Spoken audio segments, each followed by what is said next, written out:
This week on Cobweb Garage, we put a 1950s mudguard on 1970s forks in a 1960s frame. Patina.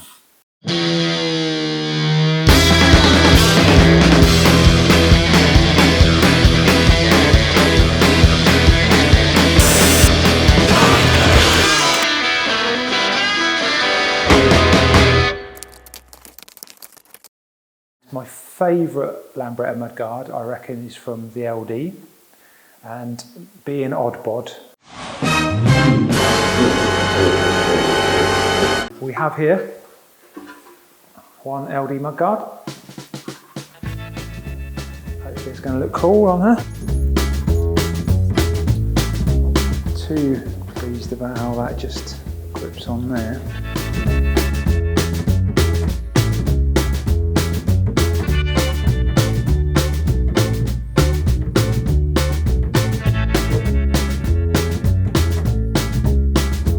Try this mudguard for the first time.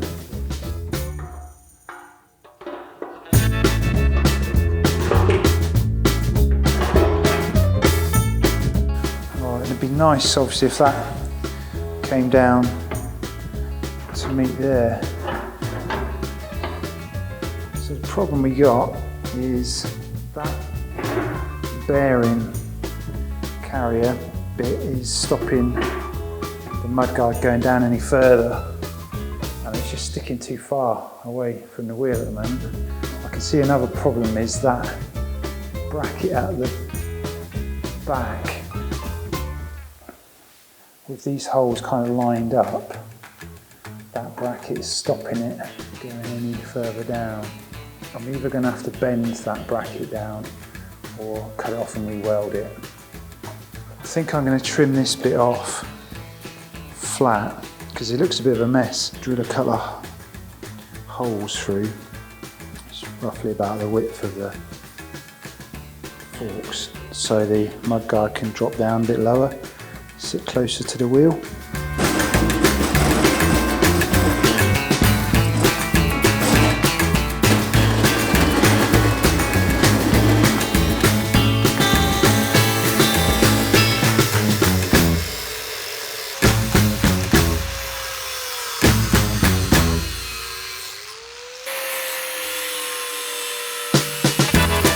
It's getting there, but I still just think it needs to go tighter to that wheel. So I might have to just extend these right down to the vertical bit, then I can kind of push it as far down as I want it. Here's where we got to so far. It's looking pretty good. It can't go any lower because the risk would be then obviously the tyre might hit the mudguard. But I'm happy with that. I'm going to have an attempt to panel beat that flat so it follows the line. It's Sunday morning today. Just going to try and do a little bit this morning before going for a beer at Sunday lunchtime down in Louisiana. What I thought I'd do is try and do a bit of panel beating. Obviously this is like, I'm learning as I go here, but I bought this little, you can see here, this panel beating set.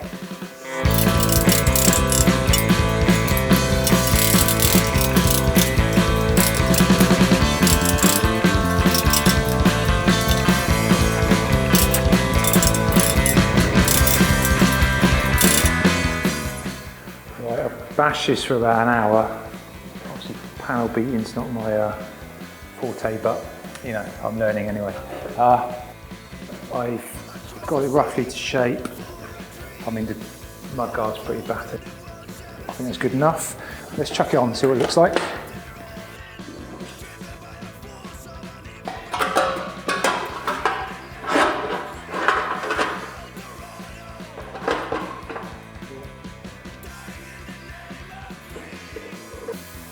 Next job is I just need to drill up 2 holes either side, so I need to kind of accurately mark those out before I drill them, and then I'll just chop those ones off.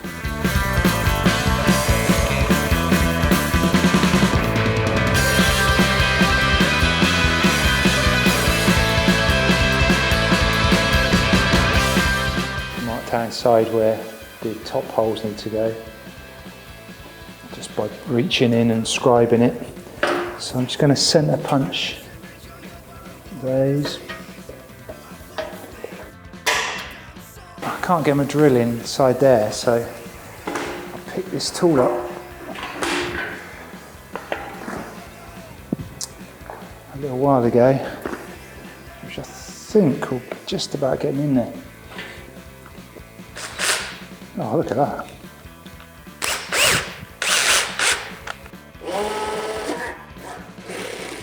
Oh, look at that. It's genius. Let's try this one.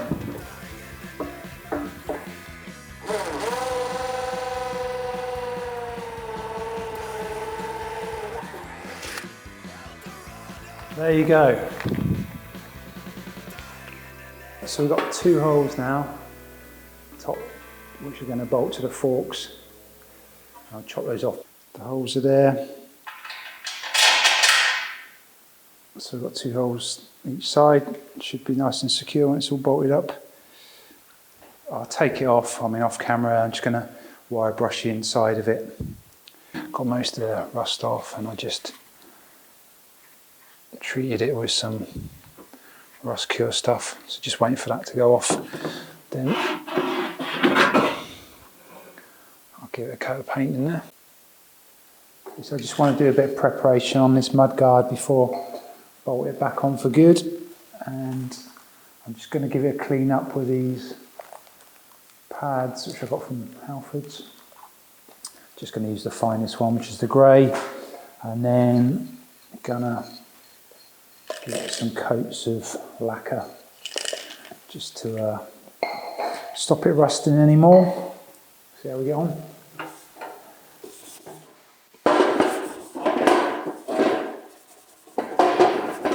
Even with the finest pad, you can, if you're not careful, go through to bare metal, but anyway, give it a quick go over, and it's come up pretty good. Got rid of there's a bit of overspray from where I painted the underneath of it. So I'm just going to give it a good wipe off now with some panel wipe stuff.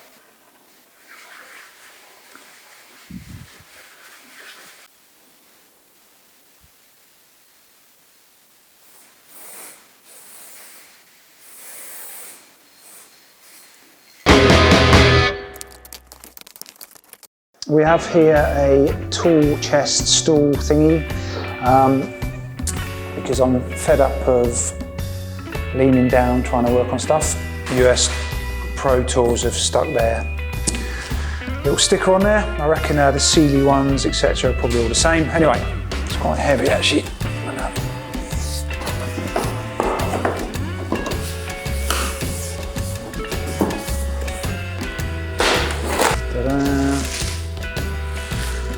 Actually feels quite solid. Ooh, got a little drawer liner thing there. We've looked everywhere and there's no manual. So I'm going to try and figure out how it all goes together.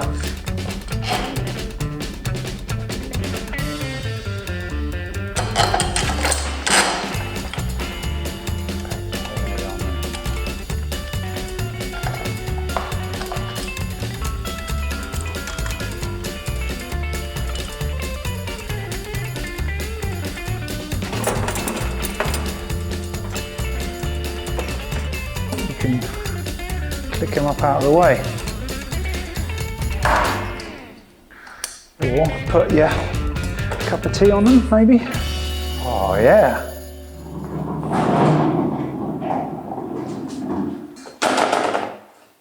so yeah, you can put tools and nuts and bolts there as you take them off, and get to your tools. You could do brake stuff. It feels quite comfy, nice pad, and actually feels pretty solid. Got my new toolbox stool. Pretty chuffed with that.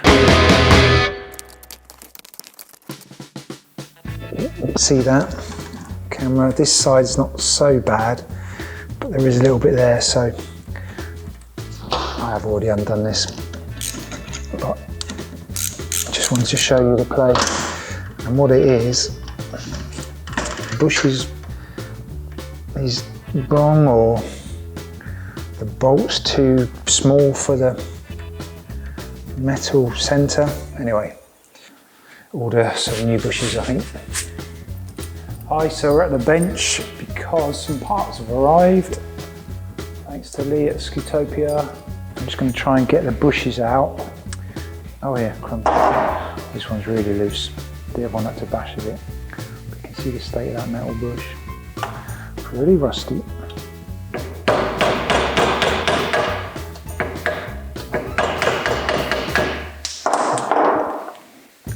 There we go.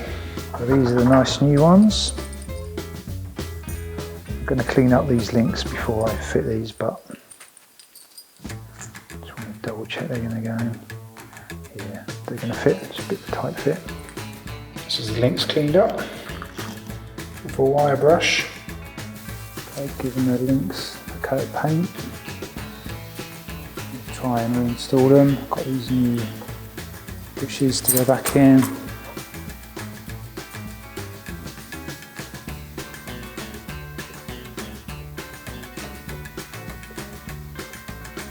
The pivot bolt bushes. Now it's time for the shock bushes. Now for these shock mount bushes, I had these little spacer bushes actually machined up by a company called OCM. So they fit the shock bolts. So they're 15mm long, 17mm outer diameter and a 8mm inner diameter for the M8 bolts. So I'm hoping they're going to go in. I just had them in the freezer just to cool them because they are tight. I can feel they're tight. There we go. Getting pressed in with the vise. Okay, now I'm more than happy with that. These look great. Basically, I've eliminated any play in the shock mount bushes and any play in the pivot bolt bushes. This is going to be great. Let's talk about Oddbod and the forks. Now, the unfinished project I got had these forks with it, which are from Indian VJ GP Lambretta, and the frame, of course, is Series 2. GP's headset is further down, meaning this section of the fork is shorter. They've changed the position of the steering stop to suit the Series 2.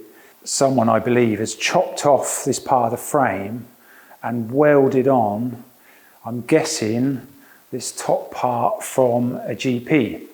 However, I just wanted to check things were correct with what they've done. This bit obviously should be nice at 90-degree angle to the frame, so the bearings all run true, etc, etc. You've got a big gap here at the top, no gap here at the bottom. And just to double check on the other side, here's my smaller square. Yep. Small gap at the top, big gap at the bottom. So it's on the piss there, and actually you can't see there, but on the side view I've got small gap top, big gap bottom.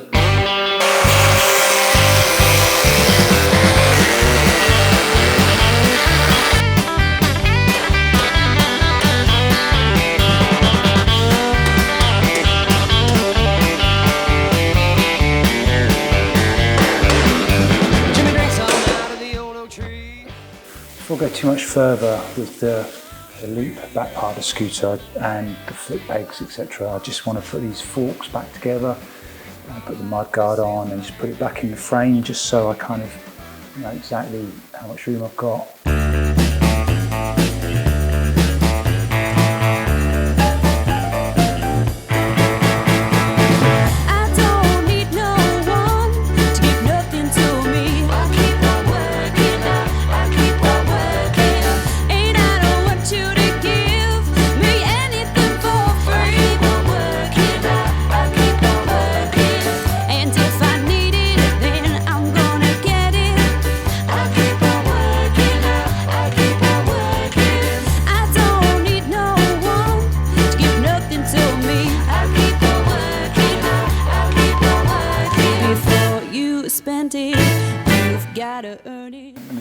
the mudguard over the forks. Now obviously nicely painted the inside of it, clear coated the outside and painted forks, so I'm just going to use this cardboard to try and protect the paint a bit. Falafel vegan pizza, very nice.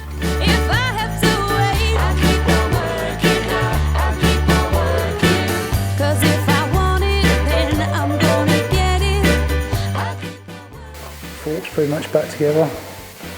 Gonna stick the wheel in there. Nothing to me. Before you spend it, you've gotta earn it. Nothing in life is for free. Just got the old bearings on there for now. Still haven't sorted out the top of this, but here we go.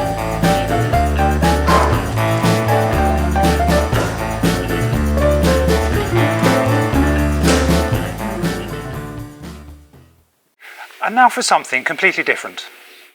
Okay, got some work on the scooter done and made it for a pint with Amy, Jessica, Holly and Rockshop John. Cheers. What's your favourite scooter, Jess? Oh, the Oddbod. That's it for this week. Thanks for watching. Don't forget to subscribe on YouTube and check us out on Facebook and Instagram. Cheers.